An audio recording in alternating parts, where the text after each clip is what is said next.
ရောက်တဲ့ခါမှာအချို့တော့အစင်းတို့ဒီစူးပင်တို့တွေကြတဲ့ပြင်စူးပင်တို့တွေကြီးပွား၍ညင်းစေတော့ကြောင့်အသီးမသီးကြလို့ပြောတယ်။ဒီရတော့ဘာလဲဆိုတော့စူးထဲမှာကြားတဲ့မျိုးစေ့လို့ပြောတယ်စူးမြေသူကတော့နှုတ်ွက်တော်ကိုမျိုးစေ့တော့ကြားတယ်အပင်ပေါက်တယ်ရှင်းပါတယ်ကြာကြီးခံတယ်ရှင်းတယ်အပေမဲ့ဘာလဲအသီးမသီးဘူးအသီးမသီးဘူးတော့စူးမြေပထမလမ်းမြေနဲ့ကြောက်မြေကတော့ယုံကြည်သူလမ်းမြေကတော့ယုံကြည်သူစဉ်းအောင်မရောက်ဘူး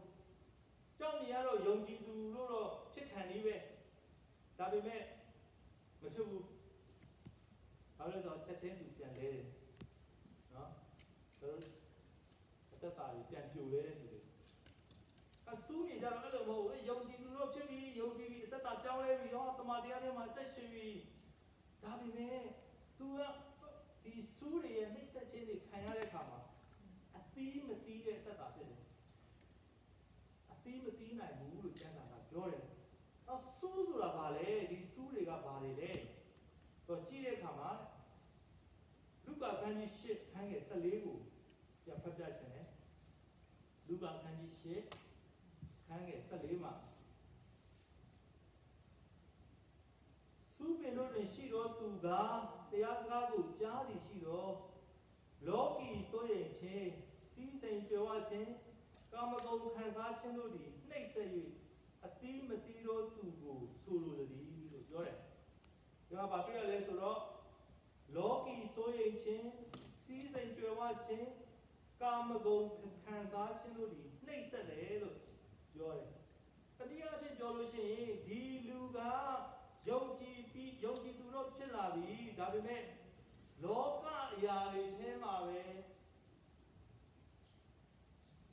ဆွဲလန်းပြီးတော့လောကထဲမှာပဲပူပန်နေမှုတွေနဲ့ကာမဂုဏ်ထဲမှာပဲပျော်မွေ့နေပြီးတော့အဲ့ဒီထဲကနေယုံမထွက်နိုင်နေတော့သူဖြစ်တယ်နော်တီးမတီးဘူးဆိုတာကသူ့ရဲ့အသက်တာထဲမှာခရိယန်ပီတာခြင်းဆိုတဲ့အသက်တာကိုမမြင်ရဘူးသူရဲ့သက်တာထဲမှာဝိညာဉ်ရေးရနဲ့ပတ်သက်တဲ့အသက်ရှင်မှုပုံစံကိုမတွေ့ရဘူးအဲ့လူတွေကဘလို့လူတွေလဲဆိုတော့မရင့်ကျက်သေးတော့သူတွေဖြစ်တယ်တနည်းအားဖြင့်ပြောရင်အဲ့ဒီလူတွေကနိုးဆိုခရိယန်လို့ခေါ်တယ်ချိုလိန်ဆိုနေတဲ့ခရိယန်တွေဖြစ်တယ်ဆိုတော့တစ်ကောခန်းကြီး3ခန်းနဲ့1နဲ့3ကိုကျွန်တော်ဖတ်ပြချင်တယ်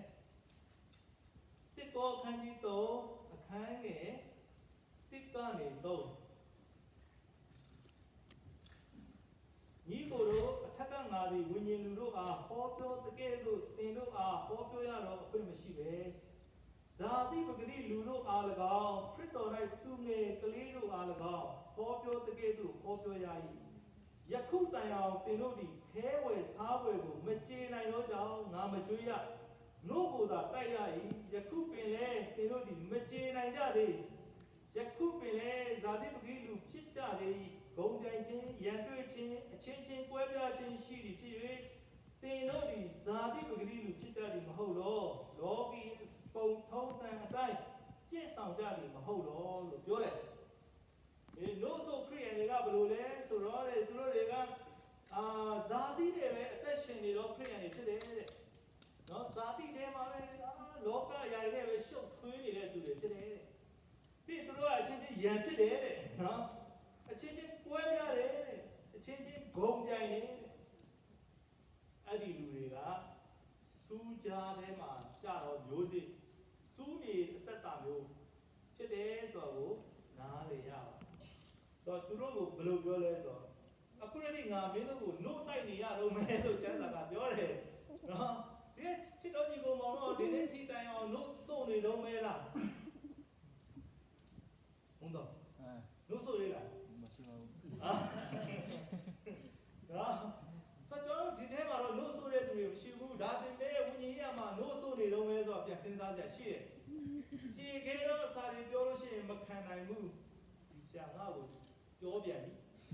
နော်ဒီဆရာငါ့ကိုပဲပြောနေတယ်ဆိုပြီးတော့စိတ်ဆိုးတယ်ဆိုရင်တတိထားအဲ့ဒါနှုတ်ဆိုကလေးတွေပဲကြည်ခဲတော့စာကျွေးတဲ့အခါမှာမစားနိုင်ဘူးဆိုတော့ဒီကျွန်တော်တို့တက်တာကျွန်တော်တို့ကတော့ဘယ်အကြောင်းမှသိတာမဟုတ်လေနော်ဘုရားခင်ဖွင့်ပြတဲ့နှုတ်ကွက်တော်တွေကိုကျွန်တော်ကပြောတာပဲ တခါတည်းအဲ့ဒီနှုတ်ပတ်တော်ကိုယ်ဓာတ်ရိုက်ကြည့်တဲ့အခါမှာငါ့ကိုဆရာတွေ့ပြန်ပြီကွာဆိုထင်လို့ရှိရင်တော့လည်းမတက်နိုင်ဘူးအဲ့ဒါကဘုရားခင်ဖွင့်ပြတဲ့အတိုင်းကျွန်တော်ကပြောတာပဲမလို့ဒါဟိုကမခံနိုင်တော့ဒါခင်ဗျားကြည်ခဲတော့စာမစားနိုင်နေတဲ့တဘောအဲ့ဆိုတော့ခင်ဗျားကိုပဲကျွန်တော်ပါပဲနှုတ်ပဲနှုတ်ဆိုပါလဲဆိုဒါရန်ပြောဒီနေ့နော်မင်း